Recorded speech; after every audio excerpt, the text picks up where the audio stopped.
There are a few things to consider when you're choosing products with which to clean your kids' furniture. You want to use the least intensive chemicals or cleaners possible to get the level of clean you need in your home.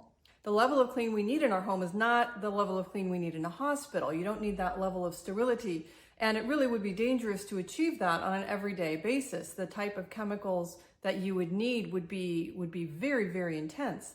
So we need to get our surfaces clean, the kids' surfaces clean, with minimal fumes, minimal residues, and being mindful of just having these products in the house at all. And so with cleaning kids' furniture, you want to use soap, because soap removes things. It doesn't kill per se. It does kill somewhat, but it's actually, its strength is in removing germs, removing dirt.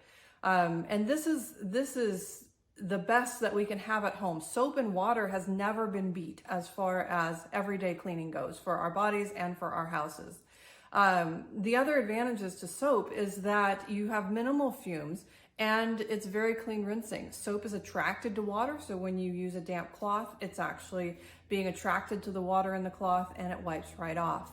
And you also want to be mindful of just having these products in your house. I mean, we all take care, we put them away and such, but kids are ingenious. They get into places they shouldn't be. And we want to make sure that even if that sort of situation were to arise, there isn't a product around that will be very, very harmful to them.